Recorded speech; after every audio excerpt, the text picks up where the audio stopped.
Okay, friends, welcome back and very good morning to everybody. I hope you all are safe.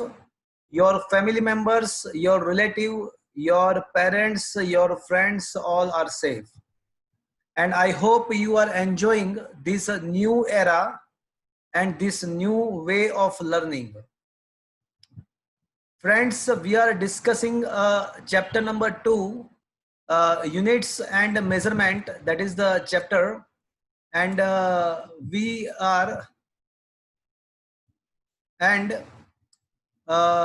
we had discussed the dimensional formula, dimensional analysis. We are actually discussing the dimensional analysis. Dimensional analysis, there is a 3 application. What is the meaning of the dimensional analysis? The meaning of the dimensional analysis is to solve some questions by the help of the dimensional formula. So the process of solving some questions by the help of the dimensional formula is defined as a dimensional analysis. So far, we had discussed the two kind of questions, two kind of problems we had solved by the help of the dimensional formula. Number one, we are able to get the relation. We are able to get the relation between the MKS unit and CGS unit of the given quantity. That is the number one. And number two, we are able to check the dimensional validity of the given equation. So the two problems, two kind of questions we had solved so far by the help of the dimensional formula, and the process of solving this kind of questions is defined as a dimensional analysis. So friends, हमने यहाँ पे second chapter start किया है. उसमें dimensional formula क्या है वो आपको पता है. डायमेंशनल एनालिसिस हम डिस्कस कर रहे हैं. 2 एप्लीकेशन डायमेंशनल एनालिसिस का खत्म हुआ है और आज हम उसका तीसरा एप्लीकेशन जो है वो स्टार्ट करने वाले हैं. लास्ट लेक्चर में मैंने आपको 3 चीज सिखाई थी. That was the second application of the dimensional analysis. और उसमें मैंने 3 चीज आपको सिखाया था. नंबर 1, अगर कोई इक्वेशन के अंदर 2 ही स्टेप है, मतलब एक लेफ्ट हैंड साइड एक राइट साइड है, और उसका डायमेंशनल वैलिडिटी चेक करना है तो क्या करना पड़ेगा फ्रेंड्स? 2 ही स्टेप, 2 ही टर्म है, left hand side and right side. तो उसका अगर डायमेंशनल आपको डायमेंशनल वैलिडिटी चेक करना है तो क्या करना पड़ेगा? पहले एलएचएस का डायमेंशनल, कोई बताएगा मुझे? I am not able to hear loudly. पहले एलएचएस का डायमेंशनल फॉर्मूला करेंगे, फिर आरएचएस का. Very good. तो करना क्या है आपको? सिंपल सी चीज है कि लेफ्ट हैंड साइड का डायमेंशनल फॉर्मूला फाइंड कर दो, राइट साइड का डायमेंशनल फॉर्मूला फाइंड कर दो. अगर दोनों का सेम है तो हम ऐसा कह सकते हैं कि that equation is a dimensionally valid. और अगर दूसरी बात, अगर कोई इक्वेशन में बहुत ज्यादा टर्म्स है, एडिशन एंड सब्ट्रैक्शन में बहुत सारे टर्म्स है, तो अगर उसका मुझे डायमेंशनल वैलिडिटी चेक करना है, बहुत सारे टर्म्स है, और उसका अगर मुझे डायमेंशनल वैलिडिटी चेक करना है तो क्या करना पड़ेगा? कोई बताएगा? पहले लेफ्ट हैंड साइड का dimension formula. Left and right की बात नहीं है यहाँ पे, लेफ्ट राइट नहीं आएगा. यहाँ पे क्या करना पड़ेगा? Equals to individual. आपको यहाँ पे यू हैव टू, उसमें वैलिड दे रखा होगा.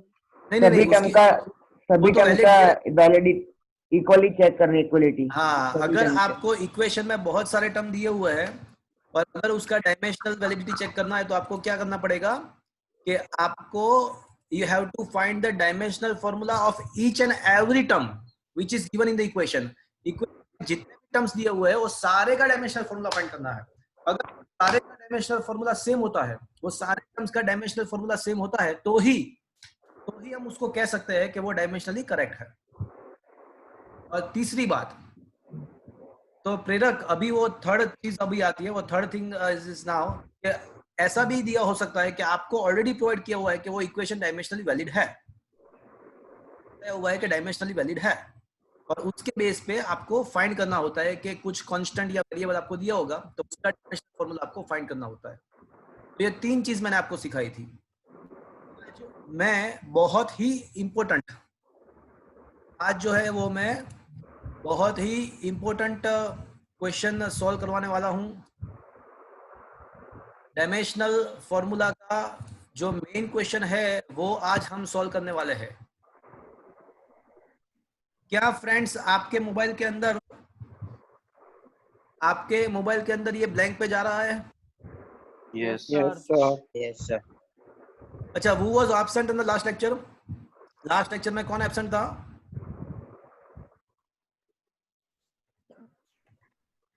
Yes, sir, I was absent. Juhi? Sir, I was absent. Yes, sir. Anybody else? और कोई?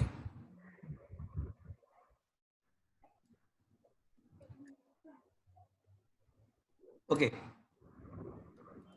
So friends,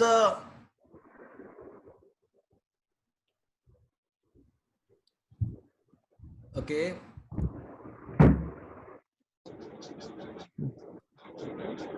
let's start. Now we are going to discuss the third application of the dimensional analysis.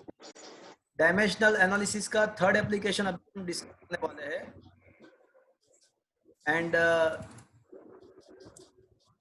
that is to derive the equation of any physical quantity which is related with the other quantities. मैं directly एक question को explain करूंगा तो उसके द्वारा आपको ये समझ में आएगा कि ये क्या है.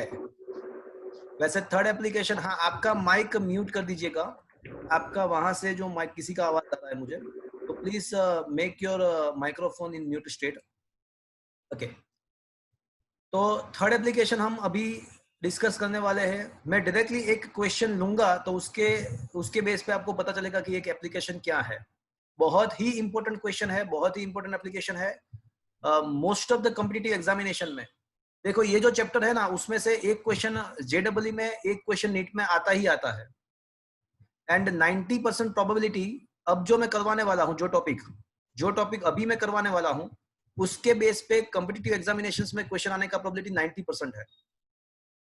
So the third application is to derive the equation of any physical quantity with the other physical quantities.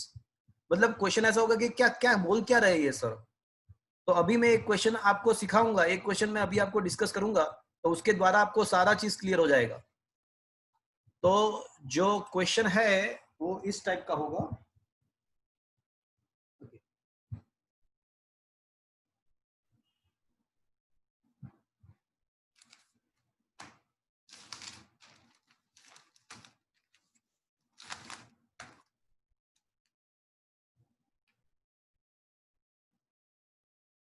अच्छा, मैं जो लिख रहा हूं क्या वो आपके मोबाइल में रिफ्लेक्ट हो रहा है? यस और no? Yes, sir. Okay fine. Yes, sir. Okay, question is kinetic energy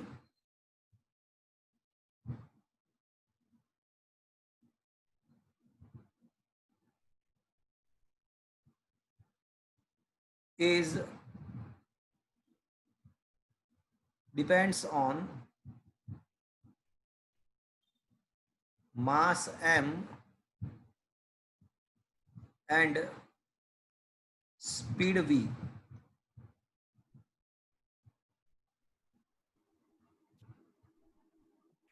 Find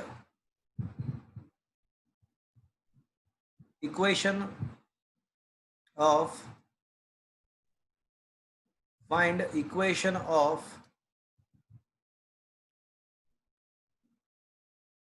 kinetic energy.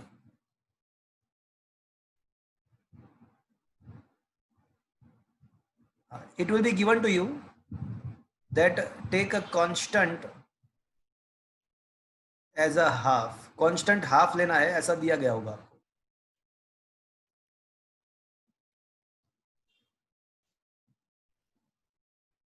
तो आपको यहाँ पे काइनेटिक एनर्जी का फॉर्मूला डिराइव करना है. वैसे हमको आंसर पहले से ही पता है. चलो आंसर क्या आने वाला है, कोई बताएगा मुझे? Half mb Half square. mb square.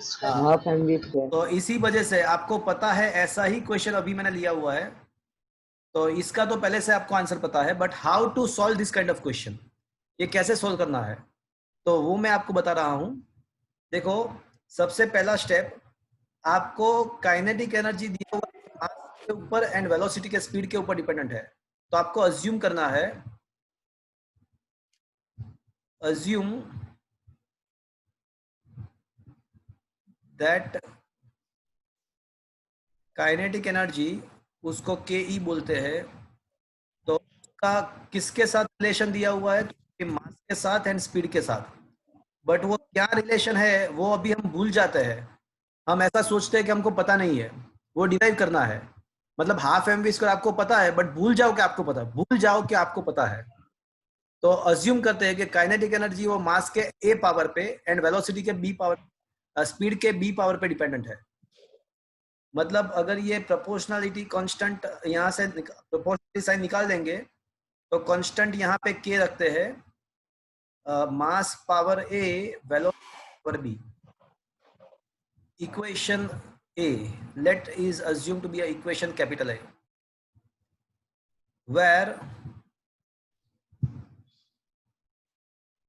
a and b both belongs to real number, a and b both belongs to real number, and k is a dimensional less constant. k is a dimensionally 0 0 0 dimensional less constant. ये step 1 हुआ आपका, ये आपका step 1 हो गया। मैं अभी आपको एक चीज सिखा रहा हूं, आपको कुछ सोचना नहीं है, आपको सीखना है अभी। तो ये स्टेप 1 खत्म हुआ। अब step 2, place dimensional formula both side. अब left hand and right side दोनों डायमेंशनल फॉर्मूला प्लेस करेंगे। Left hand side kinetic energy है, तो फ्रेंड्स मुझे ये बताओ कि काइनेटिक एनर्जी का डायमेंशनल फॉर्मूला क्या होता है? 1 2 - 2. Very good. The dimensional formula of the kinetic energy is m1 L2 T minus 2. Okay. अब k तो डायमेंशनल लेस है, k का तो कोई डायमेंशनल फॉर्मूला नहीं है, बट बाकी बचा मास एंड स्पीड। तो मास का जो डायमेंशनल फॉर्मूला जो भी होगा उसका पावर a रहेगा, एंड स्पीड का डायमेंशनल फॉर्मूला जो भी होगा उसका पावर b रहेगा। चलो, मास का डायमेंशनल फॉर्मूला क्या होता है फ्रेंड्स?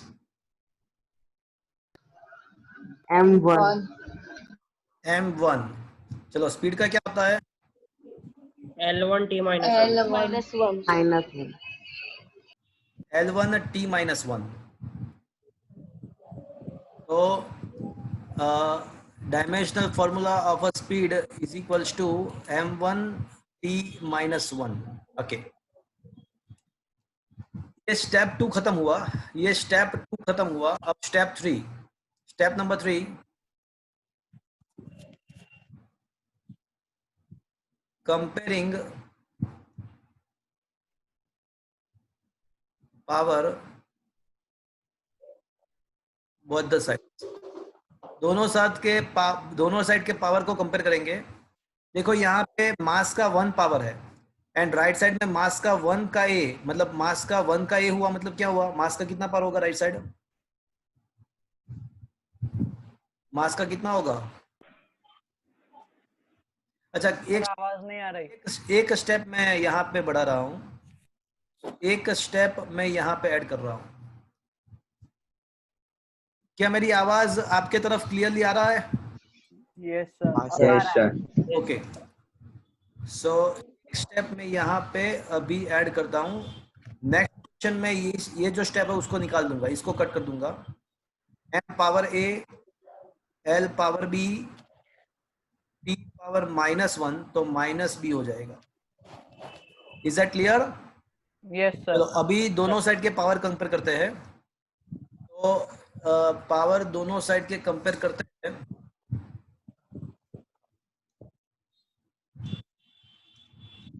चलो, 1 इज इक्वल टू a होगा, मतलब a का वैल्यू मुझे मिल गया, a का वैल्यू मिल गया।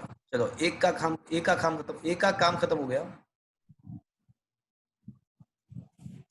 चलो, अब b इज इक्वल टू 2।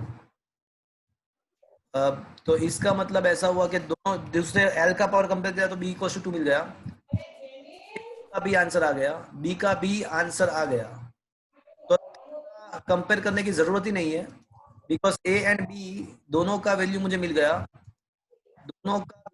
गया, अब तीसरा कंपेयर करने करो या ना करो, उसका वन बी इक्वल्स टू, तीसरा अगर कंपेयर करते हो तो उसका भी बी इक्वल्स टू 2 ही आएगा, उसका भी बी इक्वल्स टू 2 ही आएगा। तो मतलब कि ए एंड बी का वैल्यूज मुझे मिल गया, मतलब step number 3 is over. Now putting રાખવાનો ફોન એટલે છે ને, પણ પછી એક્સેપ્ટ this value તરત ના તરત મમ્મી इन इक्वेशन ए के अंदर ये दो वैल्यू हम प्लेस करेंगे। ये स्टेप नंबर 4 हुआ। तो kinetic energy is equals to, constant का वैल्यू कितना दिया हुआ है हमको क्वेश्चन में, हाफ दिया हुआ है, तो कांस्टेंट का जो वैल्यू है वो हमको हाफ लेना है। मास का पावर ए, पर पावर ए कितना मिला, 1 मिला। स्पीड का पावर बी, बट बी कितना मिला, 2 मिला। तो finally we got the equation of the kinetic energy, that is a half mv square. तो फ्रेंड्स ये इक्वेशन हमको पहले से ही पता था कि इसका आंसर हाफ mv स्क्वायर आने वाला है, बट वो तो फॉर्चुनेटली आपको ये पता था। ऐसा भी पॉसिबल है कि आपके पास ऐसा इक्वेशन हो कि जो आपको पता नहीं है, और ऐसा कोई इक्वेशन अगर डिराइव करना बोलते हैं तो भी by the help of this method we are able to solve this question. तो इसमें क्या होता है कि 4 स्टेप आपको करना होता है। तो ऐसे स्टेप बाय स्टेप ये क्वेश्चन को आपको सॉल्व करना है। ये तो मैंने बहुत ही सिंपल सा क्वेश्चन लिया, so that you are just able to understand the method. ये मेथड कौन सा रहता है वो आपको समझ में आया, इसलिए मैंने एक बहुत ही सिंपल क्वेश्चन यहाँ पे लिया। तो क्या ये मेथड समझ में आया फ्रेंड्स? Yes sir. यस और नो? Yes sir. अच्छा, तो उसमें करना क्या होता है कि आपको पहले जो रिलेशन दिया होता है क्वेश्चन में उसको बनाना, उसका इक्वेशन ए बनाना होता है, स्टेप 1। उसके बाद स्टेप 2 दोनों साइड डायमेंशनल फॉर्मूला आपको प्लेस करना है, और स्टेप नंबर 3 में आपको पावर के कंपैरिजन करके जो वेरिएबल्स है ABC एटसेट्रा, वो सब वेरिएबल्स फाइंड करना है। और उसके बाद स्टेप नंबर 4 में इक्वेशन, जो सबसे पहले जो हमने इक्वेशन बनाया उसके अंदर वो सब वेरिएबल्स का वैल्यू आपको प्लेस करना है, तो आपको फाइनल इक्वेशन मिल जाएगा। तो it is a very simple question I have discussed. अब मैं थोड़ा डिफिकल्ट क्वेश्चन ले रहा हूँ, so that you can get idea के how the difficulty level is. तो एक मैं और डिफिकल्ट लेवल का क्वेश्चन ले रहा हूँ अभी। चलो और एक क्वेश्चन ले रहा हूँ। We are discussing the third application of the dimensional formula, और वो एप्लीकेशन कौन सा था तो अब वो आपको समझ में आ जाएगा। वो एप्लीकेशन में ऐसा लिखा था कि we can derive the equation of any physical quantity related with the other quantities. तो कोई फिजिकल क्वांटिटी का दूसरे क्वांटिटी के साथ का रिलेशन हम डिराइव कर सकते हैं। तो that is what is the third application of the dimensional analysis. कोई एक फिजिकल क्वांटिटी के दूसरे क्वांटिटी के साथ जो रिलेशन है उसको हम डिराइव कर सकते हैं। तो अभी ये एप्लीकेशन का नाम क्या है वो समझ में आया आपको? सर हाँ बोलो। सर मतलब इसमें वही हुआ ना कि डिराइव्ड क्वांटिटीज में से हम लोग फंडामेंटल क्वांटिटी निकाल रहे हैं ना, ऐसा कहाँ से हो गया? ये क्या क्योंकि सर इधर मास है और वो स्पीड भी है, तो और काइनेटिक एनर्जी तो फंडामेंटल हुआ ना, तो ऐसा ही हो सकता है। नहीं, काइनेटिक एनर्जी फंडामेंटल थोड़ी ना होता है भैया। ये सिंपल, ये यहाँ पे डिराइव्ड क्वांटिटी या फंडामेंटल क्वांटिटी की बात ही नहीं है। यहाँ पे सिंपल ऐसा है कि कोई एक क्वांटिटी का अगर दूसरे क्वांटिटी के साथ जो रिलेशन है वो चाहे डिराइव्ड है या चाहे फंडामेंटल है, उसका कोई मतलब ही नहीं है। कोई एक क्वांटिटी के दूसरे क्वांटिटी के साथ रिलेशन हम डिराइव कर सकते हैं। कोई एक क्वांटिटी का दूसरे क्वांटिटीज के साथ रिलेशन हम डिराइव करते हैं, वो चाहे वो क्वांटिटी फंडामेंटल है, डिराइव्ड है, ऐसा कुछ मतलब यहाँ पे सोचने की जरूरत ही नहीं है। अच्छा, क्वेश्चन में आपको एक्सप्लेन करूंगा तो आपको ज्यादा क्लियर हो जाएगा।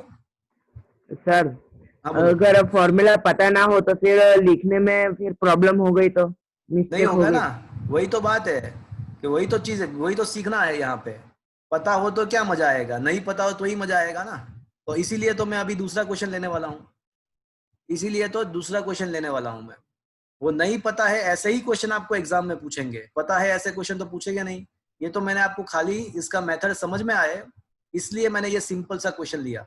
अभी लेता हूं मैं, देखो आप, अभी एक मैं और क्वेश्चन कराता हूं तो आपको पता चलेगा किस टाइप का क्वेश्चन पूछते हैं एग्जाम में। तो कराता हूं मैं अभी, देखो तो समझ में आ जाएगा आपको क्या करना है।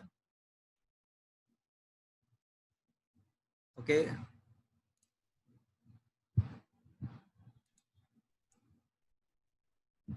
चलो एक क्वेश्चन मैं लिख रहा हूं अभी, and the question is, question ऐसा ही है भैया,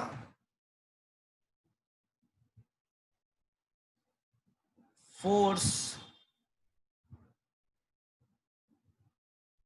between two plates of a capacitor, force capital F between two plates of a capacitor is depend on capacitance C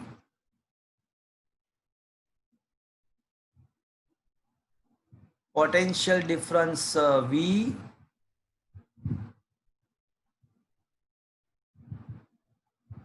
and distance between two plate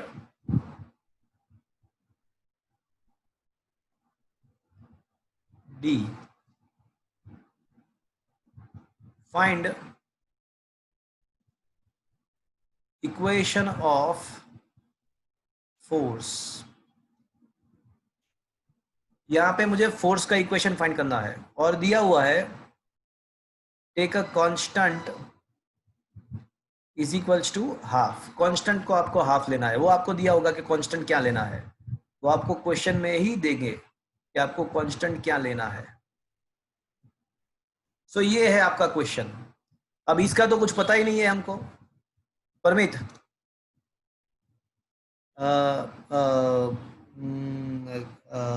Costao,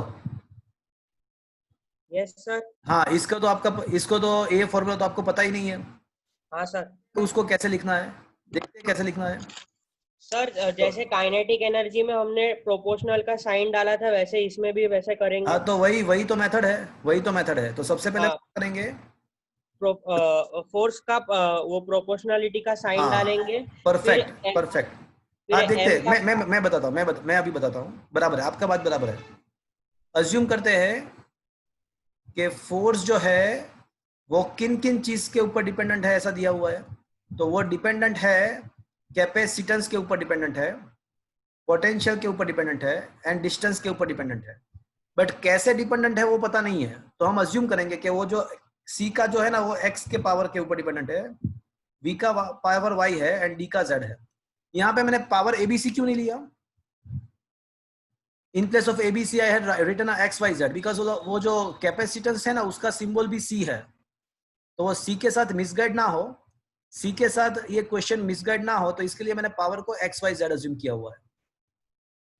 तो फिर ये प्रोपोर्शनलिटी साइन निकाल देंगे तो वो कांस्टेंट क्या आएगा, C power X V power Y and D power Z. ये इक्वेशन ए हुआ हमारा, और इक्वेशन ये स्टेप 1 हमारा हो गया।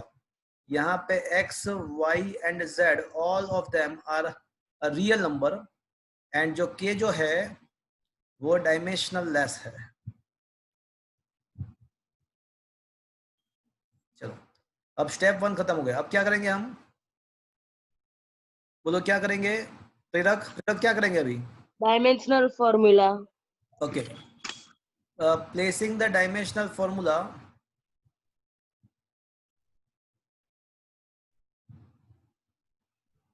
बोथ साइड, दोनों साइड डायमेंशनल फॉर्मूला प्लेस करेंगे। चलो अभी लेफ्ट हैंड साइड तो फोर्स है, तो मुझे ये बताओ रिद्धि है वहां पे, रिद्धि है वहां पे, अच्छा सिद्धि है, सिद्धि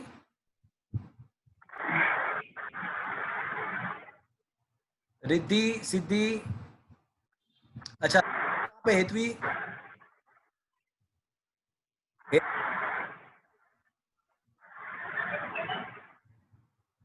क्या मेरी आवाज आपकी तरफ आ रही है।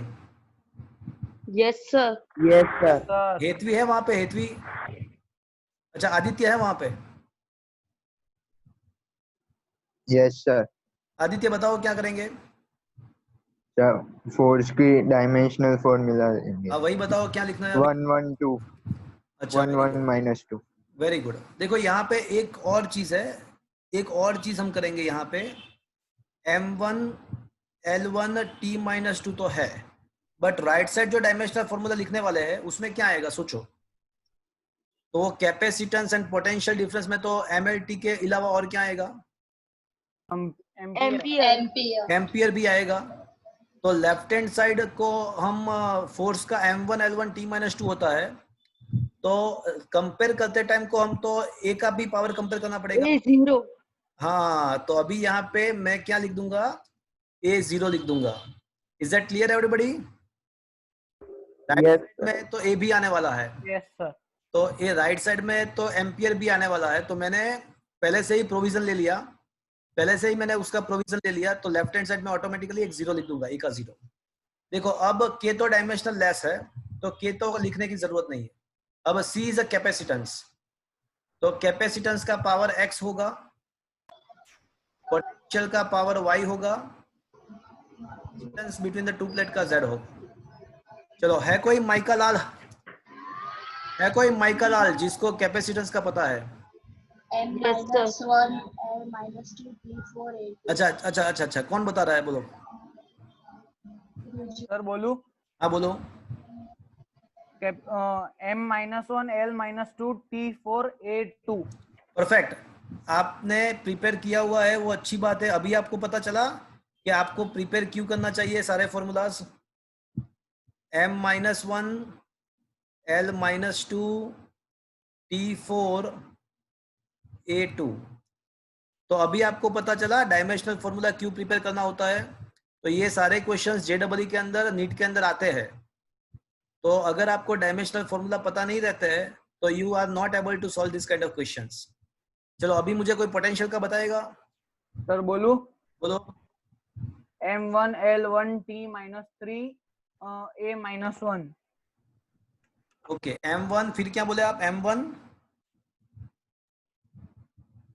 फिर से बोलो एक बार। m1 l1 t-3 a-1। l1 आएगा, सॉरी l2। हाँ m1 l2 t-3 a-1। चलो अब डिस्टेंस का क्या होता है? L1 डिस्टेंस का तो l1 ही होता है। चलो अब मैं सर A0 नहीं लेने का? किसका? L1 M0 L1 T0 A0। 0 वाले टर्म्स ना लिखे तो चलेगा ना अभी। पर सर आपने बोला ना एम्पियर का, हमने A0 लिया ना। हाँ वो LHS लेफ्ट हैंड साइड को लेना पड़ेगा, but right side already, right side में तो ऑलरेडी दो जो अपार्ट फ्रॉम द डिस्टेंस बाकी जो दो टर्म है वहां पे तो ए है ही, तो प्रॉब्लम नहीं ओके सर। तो वो राइट साइड में तो ए आगे, ए राइट साइड में ए ऑलरेडी प्रेजेंट है, तो फिर लिखने की जरूरत नहीं है। Is that clear? सर वो m1 वो फोर्स में m1 l1 और t-2 a0 लिखना कंपलसरी है? वो अभी क्यों कंपलसरी लिखा वो आपको अभी समझ में आ जाएगा। वो लिखने की क्यों जरूरत थी वो अभी जस्ट आपको समझ में आ जाएगा। देखो अभी मैं जो लिख रहा हूं उसको ध्यान से देखो। मैंने क्या लिखा अभी, क्या लिखा बताओ, मैंने क्या लिखा? comparing power both side. अच्छा अब देखो प्रॉब्लम क्या होगा कि राइट साइड तो ए का पावर है और लेफ्ट हैंड साइड का, अगर आपने लेफ्ट हैंड साइड में ए लिखा ही नहीं है तो आप किसको कंपेयर करोगे? अच्छा। राइट साइड में तो ए का पावर है बट लेफ्ट हैंड साइड में ए लिखा ही नहीं है, तो कंपेयर किसको करोगे? तो वो प्रॉब्लम सॉल्व करने के लिए हमने ए का 0 लिखा हुआ है। Is that clear? Yes sir. चलो अभी पावर हम कंपेयर करने वाले हैं, पावर कंपेयर करेंगे। चलो सबसे पहले यहाँ पे m का पावर 1 है left hand side, but right side मुझे बताओ कि m के पावर क्या क्या है? x -1 × x मतलब -x। फिर 1 देखो तो राइट साइड क्या मिलेगा फ्रेंड्स आपको?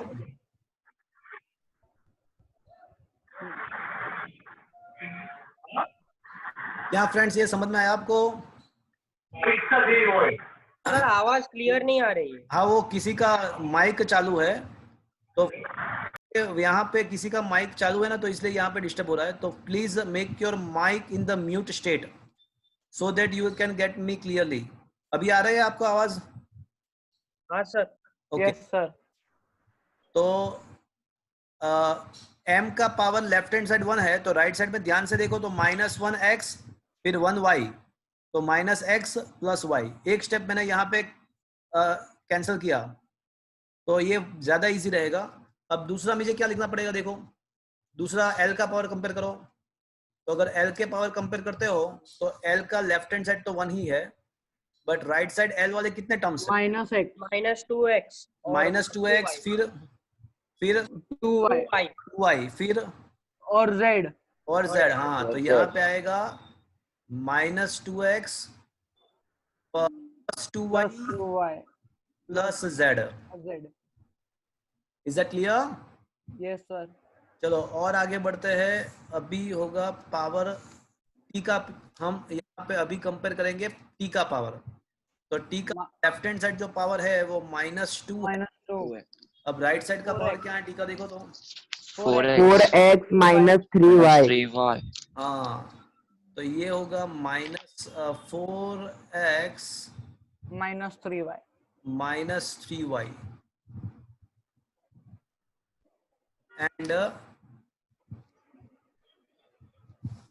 and अभी a का कंपेयर करो, a का, तो a का क्या होगा?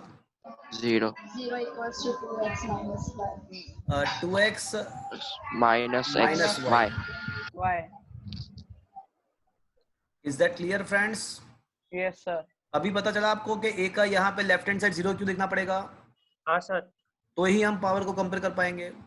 तो यहाँ अब ध्यान से देखो, यहाँ पे अब आपका लॉजिक पावर कितना है, आपका लॉजिकल अप्रोच कितना है वो पता चल जाएगा।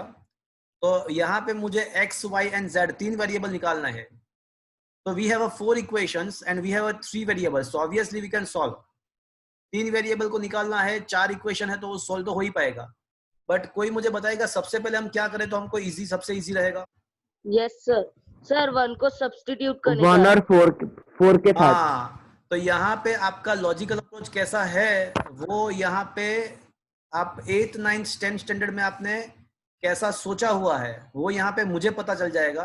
तो कोई बंदा ऐसा बोला कि सबसे पहले मुझे 1 और 4 को कंपेयर करना चाहिए, तो सही बात, एकदम प्रॉपर ट्रैक है आपका जो बोला वो, जो भी बंदा बोला उसका प्रॉपर ट्रैक है। तो सबसे पहले मुझे क्या करना पड़ेगा, फ्रॉम इक्वेशन 1 एंड 4, मतलब 1 और 4 को हमको कंपेयर करना पड़ेगा। जो इक्वेशन 1 जो है वो x minus X plus Y is equals to 1 है, minus X plus Y is equals to 1। And equation number जो 4 है वो क्या है, वो 2x minus Y is equals to 0 है।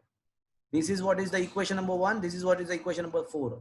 अब दोनों का मैं एडिशन करूंगा, दोनों को मैं ऐड कर दूंगा। सर सब्स्टिट्यूट कर देते? नहीं, हाँ कर सकते हो आप, जो भी आपको करना है वो कर सकते हो, वो भी कर सकते हो आप। बट जो सिंपल है वो मैं अभी कर रहा हूँ, आप दूसरे मेथड से भी सॉल्व कर सकते हो। ऐसा जरूरी नहीं है कि यही मेथड आप करो, ऐसा बिल्कुल जरूरी नहीं है कि ये मेथड से ही आप करो, आप दूसरे मेथड से भी सॉल्व कर सकते हो डेफिनेटली। ओके, तो अभी x equals to 1. हाँ, तो माइनस एक्स प्लस 2x, तो x बचेगा, y माइनस वाई 0 हो जाएगा, एंड 1 प्लस 0 मतलब x इज इक्वल टू 1। तो यहाँ पे मुझे x का वैल्यू 1 मिल गया। मैंने दोनों इक्वेशन का एडिशन किया। अब जो x का वैल्यू 1 है वो मैं यहाँ पे प्लेस करूंगा। सर y2, हाँ देख लेते हैं। तो माइनस x का वैल्यू मैंने 1 प्लेस किया, y as it is equal to 1। तो अगर y को सब्जेक्ट को इक्वेशन बना देते हो तो वो हो जाएगा 2, मतलब y का वैल्यू मुझे मिल गया 2। Is that clear? चलो x एंड y मुझे मिल गया। अब मैं क्या करूंगा, अब इक्वेशन नंबर 2 को देख लो। अब इक्वेशन नंबर 2 कौन सा है, minus 2x plus 2y plus z is equal to 1 है, minus 2x plus 2y plus z is equal to 1। अब x का वैल्यू भी हमको पता है, y का वैल्यू भी हमको पता है। तो x का वैल्यू जो है वो मैंने 1 प्लेस किया, y का जो वैल्यू है वो मैंने 2 प्लेस किया। अब z तो मुझे फाइंड करना है, तो यहाँ पे -2 + 4, -2 + 4 का मतलब +2 बचेगा, -2 + 4 तो 2 बचेगा, तो 2 + z = 1, तो z का निकालो तो क्या मिलेगा आपको? -1। चलो x y z मुझे मिल गया। तो अभी स्टेप नंबर 3 अभी खत्म हुआ, स्टेप नंबर 3 अब खत्म हुआ। अब स्टेप नंबर 4, अब जो हमारा ओरिजिनल इक्वेशन था फ्रॉम इक्वेशन ए, तो उसमें f = क्या था? k c⁻x v⁻y d⁻z। अब बोला हुआ है, ऑलरेडी क्वेश्चन में बोला हुआ है कि कांस्टेंट का वैल्यू क्या लेना है आपको? m0 तो k के बदले लिखेंगे हम हाफ। अब c का x पावर, बट x कितना है? 1। v का y पावर, बट y कितना है? 2 एंड d का z पावर, बट z तो -1 है। -1 तो फाइनली ये जो इक्वेशन है वो हो जाएगा half cv² /d। So this is the formula of the force. Friends, आपको ये तो पता है ना कि x⁻1 होता है तो उसको 1/x लिखते हैं। Yes sir. e⁻1 का मतलब 1/d होगा। तो एक बंदे ने क्वेश्चन ऐसा पूछा था कि भाई अगर हमें इक्वेशन पता नहीं है तो तकलीफ नहीं होगी, लास्ट में प्रॉब्लम नहीं होगा? तो नहीं होगा ना, वो ऐसे लिख सकते हैं ना हम उसको। तो ये क्या पता था हमको? ये नहीं पता था। तो क्या फ्रेंड्स ये टाइप के क्वेश्चन JEE बोर्ड के एग्जाम में आते हैं, तो क्या आप इसको कर पाओगे? अभी ये थोड़ा Yes, sir. लेवल का क्वेश्चन करवाया। Yes sir. Is that clear? Yes sir. किसी को कोई इसमें प्रॉब्लम है? किसी को कुछ पूछना है? No sir. चलो, anybody wants to ask anything on this? No, sir.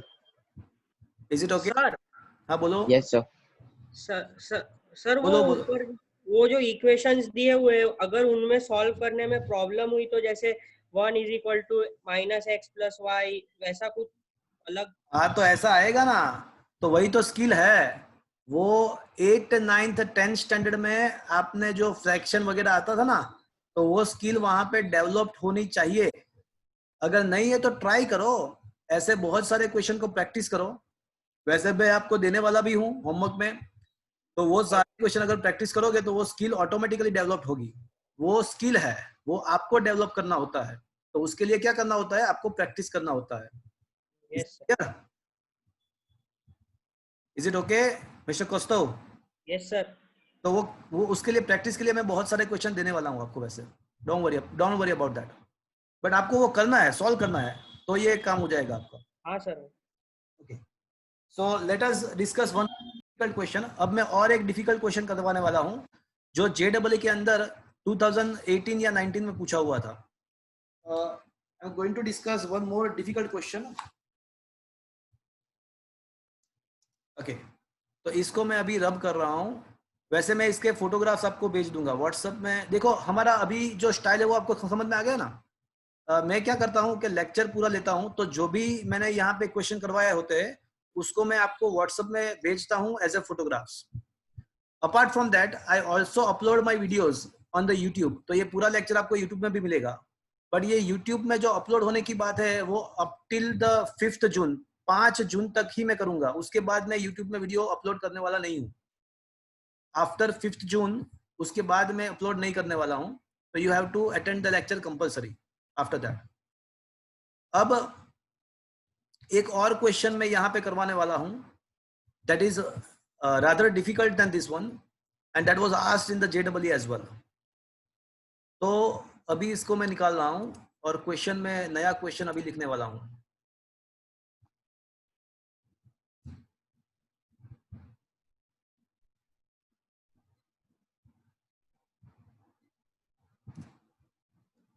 क्या आपको पेपर्स के मार्क्स मिल गए आपके व्हाट्सएप पे?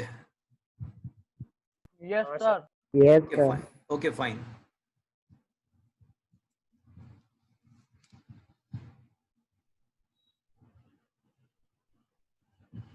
क्वेश्चन ऐसा है कि periodic time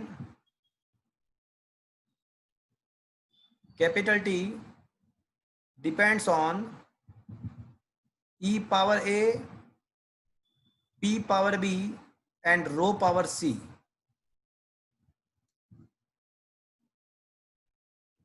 Find A, B and C. Given that E is the energy, P is a pressure and rho is a density. तो इतना दिया हुआ है. चलो यहाँ पे कांस्टेंट देने की जरूरत नहीं है, बिकॉज मुझे इक्वेशन फाइंड नहीं करना है. मुझे खाली क्या फाइंड करना है यहाँ पे, मुझे इक्वेशन यहाँ पे फाइंड नहीं करना है, मुझे खाली ए बी एंड सी ही फाइंड करना है. तो दिस इज अ क्वेश्चन.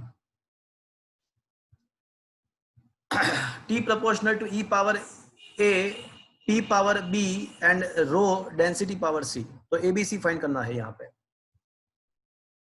तो अभी सॉल्व करते हैं.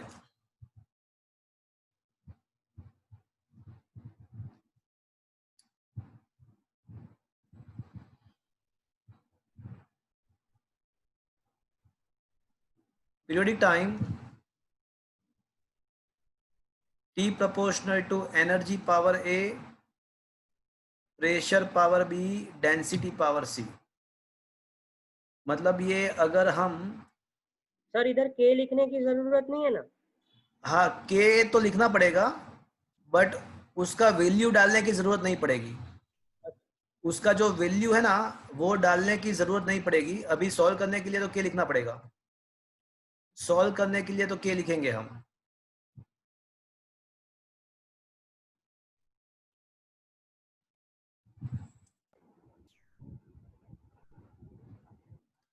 where ABC belongs to R and जो K है वो उसका dimension, it is a dimensional less quantity.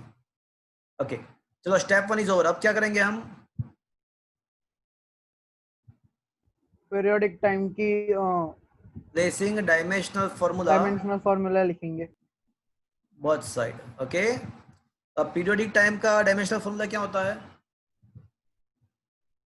After तो वो हाँ वो टाइम ही है ना, तो हम लिखेंगे m0 L0 T1. T1. के डायमेंशनल लेस है तो उसका कोई नहीं आएगा.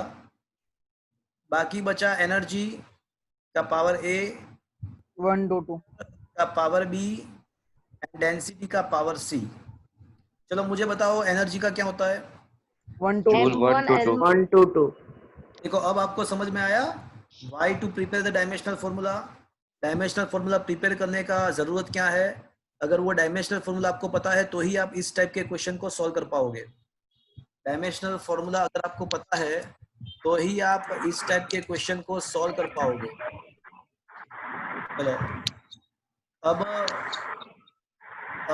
किसी का माइक चालू है, प्लीज योर माइक्स. ओके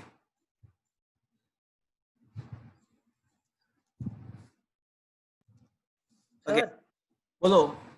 ये रो का क्या आएगा? हाँ वो तो आपको सोचना है ना.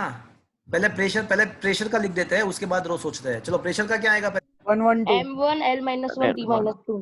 M1 L minus 1 T minus 2. चलो अब कस तो रो क्या है?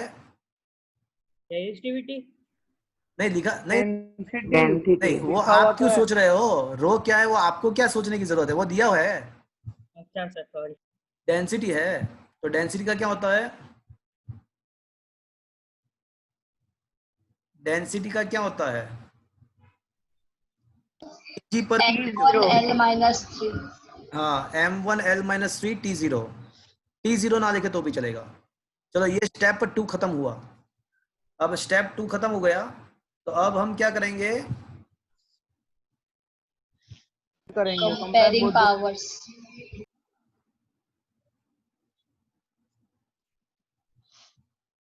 अब जो पावर है दोनों के वो कंपेयर करेंगे.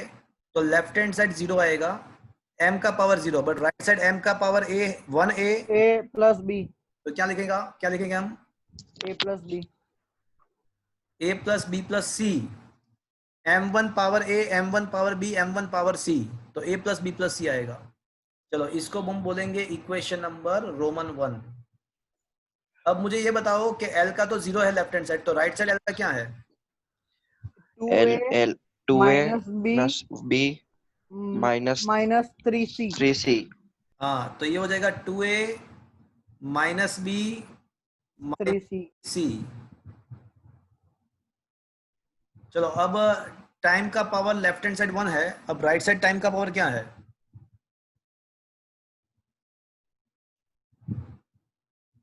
बताओ भैया। -2a minus 2b बस खत्म, सही बात है। -2a minus 2b। अब तीसरा जो टर्म है उसमें टाइम का 0 है, तो उसको लिखने की जरूरत नहीं है। चलो इक्वेशन नंबर 3। अब आपका स्किल, अब यहाँ पे आपका स्किल देखना होता है। अब यहाँ पे कोई मुझे बताएगा सबसे पहले हम कहाँ से स्टार्ट करेंगे? Sir equation 3 very 2 good. देखो इक्वल्स टू -2b। गलत जवाब, आप गलत मतलब वन को भूल गए आप, प्रेरक वन को। हाँ मतलब 1 + 2a इक्वल्स टू -2b। अच्छा, तो अब स्टार्ट आपने सब बहुत सही बताया कि इक्वेशन 3 से स्टार्ट करना पड़ेगा। सो ये यहाँ पे स्किल होता है। ये स्किल आपके 8th 9th 10th स्टैंडर्ड में डेवलप्ड हो गई है, बट अगर नहीं सोच पा रहे तो कोई बात नहीं, आप प्रैक्टिस करो। तो practice makes man as well as woman, practice makes man as well as woman perfect. तो प्रैक्टिस करना चाहिए उसके लिए। तो इक्वेशन 3 से स्टार्ट करेंगे। फ्रॉम इक्वेशन 3 कैन आई से -2 कॉमन, तो a plus B is equals to 1। तो इसके द्वारा हम ऐसा कह सकते हैं कि a plus B is equals to क्या होगा? -½ होगा। चलो ये समझ में आया आपको? yes 4 कर देते हैं। Is that clear? yes Yes. अच्छा ओके। अब देखो a प्लस बी का वैल्यू मुझे मिल गया। तो कौन से इक्वेशन में मुझे a प्लस बी दिख रहा है? देखो First. Third हाँ। Equation -2. तो अब क्या करेंगे हम? From equation number 1 a plus B के बदले हम क्या लिख देंगे? चलो एक स्टेप में अभी ऐड कर रहा हूँ। a plus B plus C equal to 0 है, तो a प्लस बी के बदले हम क्या लिख सकते हैं? 1/2. Plus C is -1/2 plus c is equal to 0। C is equal to 1/2. से c इज इक्वल टू 1/2 मिल जाएगा। देखो आधा काम खत्म। अब c का वैल्यू मुझे मिल गया, c का वैल्यू मुझे मिल गया। अब देखो अब क्या करेंगे हम? ये जो c का वैल्यू है उसको कहाँ पे प्लेस करेंगे हम? देखो फर्स्ट एंड थर्ड तो यूज हो गया, ये दोनों का तो यूज हम। इक्वेशन 2 हाँ, तो अब क्या करेंगे? मैं इक्वेशन जो 2 है उसमें हम c का वैल्यू प्लेस करेंगे। इक्वेशन 2 जो है वो -2a minus b minus 3c is equal to 0 है। तो इसमें हम क्या करेंगे? c का वैल्यू प्लेस करेंगे, और c का जो वैल्यू है वो तो ½ है। तो अब ये -3/2 हो जाएगा। तो -3/2 को राइट साइड ले जाते हो, तो -3/2 को अगर राइट साइड ले जाता हो तो वो क्या हो जाएगा? 3/2 हो जाएगा। अब इक्वेशन नंबर 5। अब देखो इक्वेशन नंबर 4 को देख लो एंड इक्वेशन नंबर 5 को देख लो। 4 और 5 को कंपेयर करें। हाँ, तो 4 Addition. एंड 5 को हम कंपेयर करेंगे। ये सारी स्किल है फ्रेंड्स, ये सारी जो है वो स्किल है, तो वो प्रैक्टिस के द्वारा डेवलप होगी।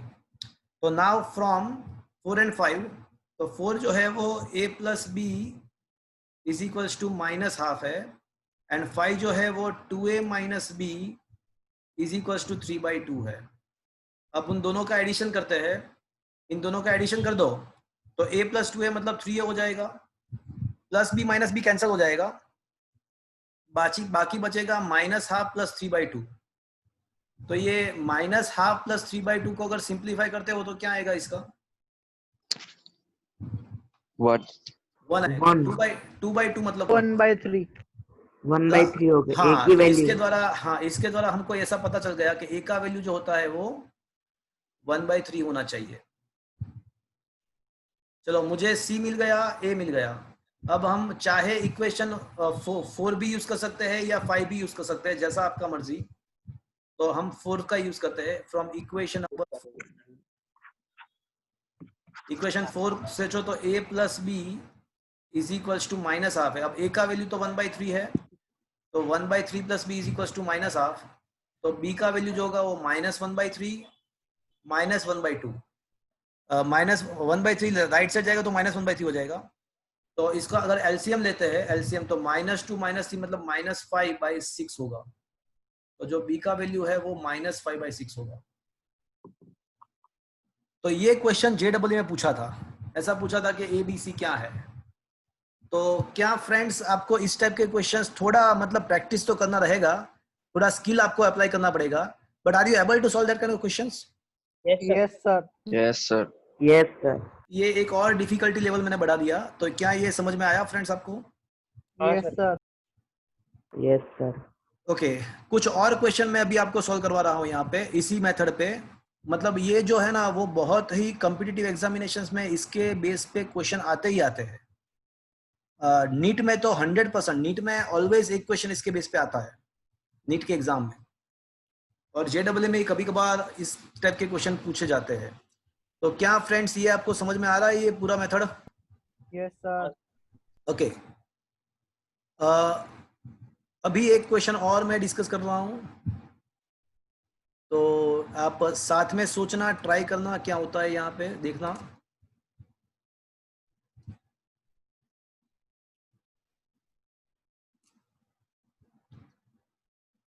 Okay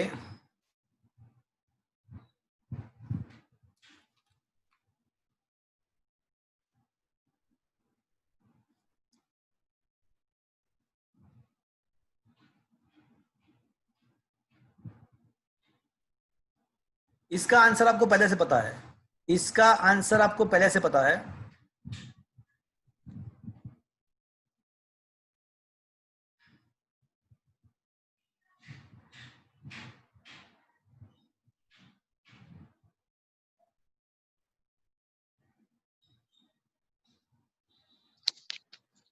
H is equal to I square R.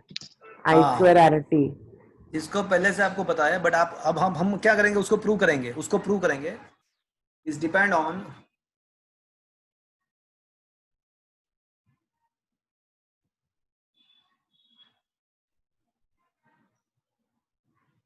Resistance R, current I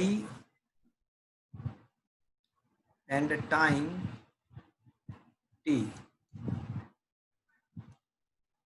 find formula of heat energy, take constant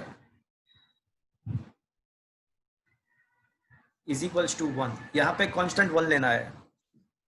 चलो ये क्वेश्चन है फ्रेंड्स, आपको आंसर पहले से ही पता है, क्या आने वाला है answer? I square RT.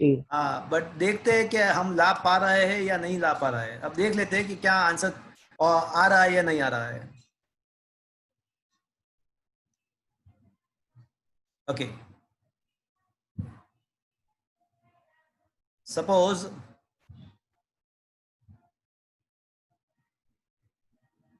Heat H proportional. अब कौन कौन सा चीज दिया यहाँ पे, कौन कौन सा चीज दिया हुआ है?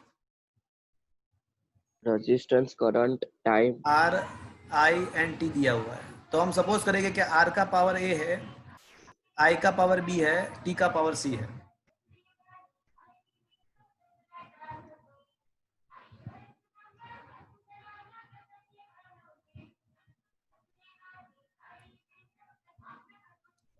ओके तो H is equals to K, R power A, I power B, T power C, where we'll assume that A, B, C belongs to R and K जो है वो dimensionless है।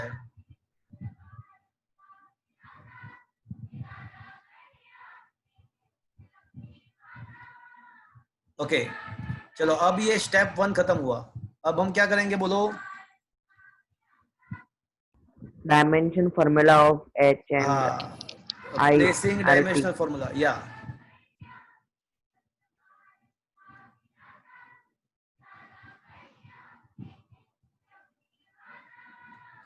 चलो लेफ्ट हैंड साइड H है, H is a heat energy. चलो heat energy का क्या लिखना चाहिए मुझे?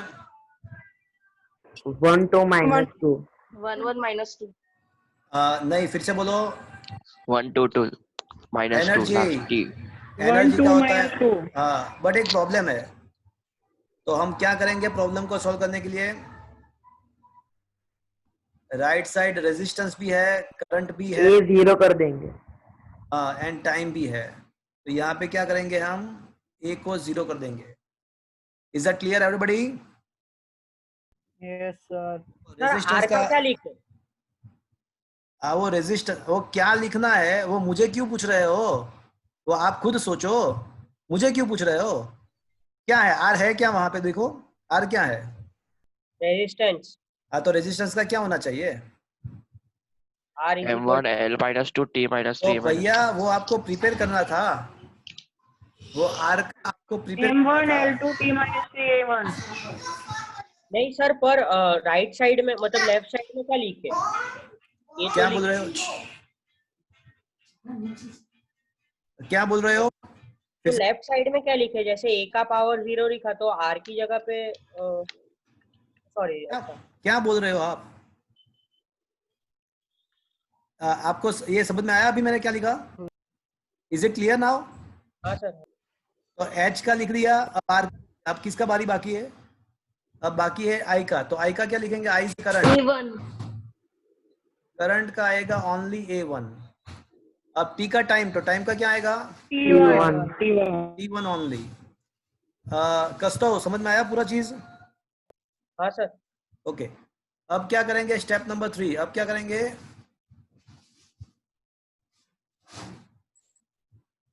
Comparing power. चलो पावर को कंपेयर करते हैं। तो M का जो पावर है वो 1 है, लेफ्ट हैंड साइड 1 है, तो राइट साइड क्या लिखूं मैं अभी? M1A। A सिर्फ A हाँ, तो M1 M का A1 पावर A ही है, तो हमको A का मिल गया। चलो, तो A का तो मिल गया, A इज इक्वल टू 1। चलो एक का खत्म। अब क्या करेंगे? L का पावर 2 है और यहाँ पे L का 2A ही है, तो friends 2 is equal to 2A, तो वापस से हमको मिल गया A इज इक्वल टू 1। तो वो तो हमको पहले से ही पता है, वो पहले से ही पता है, जरूरत नहीं है इसकी, इसकी कोई जरूरत नहीं थी। चलो L का खत्म।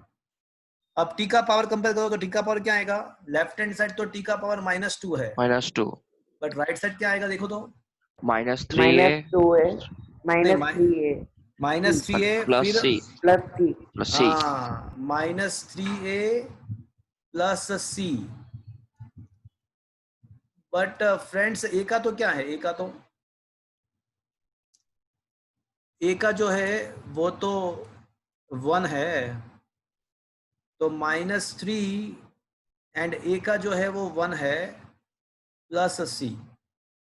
तो इसके द्वारा हम ऐसा कह सकते हैं कि जो C का आएगा वो -3 राइट साइड जाएगा तो 1 हो जाएगा, 3 हो जाएगा, तो C का आंसर 1 आ जाएगा। C को अगर सब्जेक्ट को इक्वेशन बनाते हो तो -2 + 3, -2 + 3 का मतलब +1 रहेगा, तो C इज इक्वल टू 1, तो C बिकम्स 1। अब और एक चीज बाकी है, अब क्या करेंगे बोलो? A ए का तो 1 है ना सर? क्या बोल रहे हो? हाँ सर ए का 1 है ना? लेफ्ट हैंड साइड A का कितना है? 1 है, तो बी का 2 क्या? आएगा। एक 2 B 0 left hand side A का क्या है? 0 B 0 आएगा ना? बी साइड से 2 आएगा। नहीं, अभी तो क्या आएगा वो तो अभी देखते हैं ना। अभी तो पहले A तो कंपेयर तो करने दो, उसके बाद पता चलेगा क्या आएगा। चलो लेफ्ट हैंड साइड A का 0 है, अब राइट साइड क्या है A का देखो तो? -2A minus 2 -2 है। B. और कुछ है? कुछ और कुछ है? plus B हाँ, प्लस B। तो इसका मतलब ऐसा हुआ कि B इज इक्वल टू जो होगा वो 2A होगा, तो B का तो 2A है, अब A क्या है? 1 है, तो B का 0 नहीं होगा भैया, B का 2 होगा। चलो, हाँ सर मैं देखा नहीं. Is that clear? yes sir अब क्या करें? अब स्टेप 3 अब खत्म हुआ, स्टेप 3 अब खत्म हुआ। अब क्या करेंगे? Now from the main equation, from the equation A, अब इक्वेशन ए के अंदर सारे वैल्यूज को हम सब्स्टिट्यूट करेंगे। तो h is equals to k का वैल्यू मुझे लेना है, कितना दिया हुआ है कि कांस्टेंट कितना लेना है? कांस्टेंट आपको 1 लेना है। देखो तो कांस्टेंट 1 लेना है तो 1 लिया। अब r का पावर a, r का पावर a का वैल्यू 1 है, i का पावर b बट b का वैल्यू 2 है, एंड t का पावर c का वैल्यू 1 है। तो h becomes i square r1t1। तो i square R T prove हो गया। देखो ये हमको पहले से ही पता था, ये क्वेश्चन स्टार्ट होने से पहले ही हमको ये पता था कि इसका answer i square R T आना चाहिए। तो आ रहा है, इसका मतलब ऐसा हुआ कि हमने जो किया है वो बराबर है, मेथड बराबर है। तो क्या फ्रेंड्स ये समझ में आया आपको? हाँ सर। Yes sir.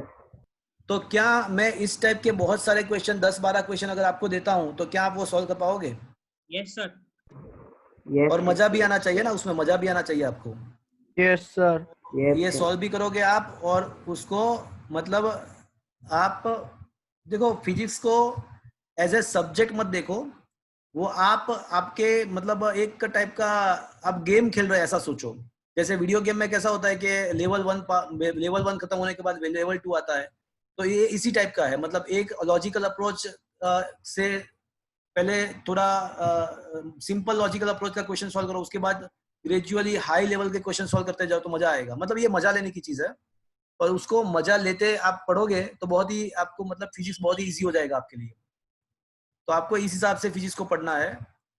तो आज का लेक्चर मेरा मैं यहाँ पे खत्म कर रहा हूँ। मतलब आप आज मैंने थर्ड एप्लीकेशन आपको सिखाया सर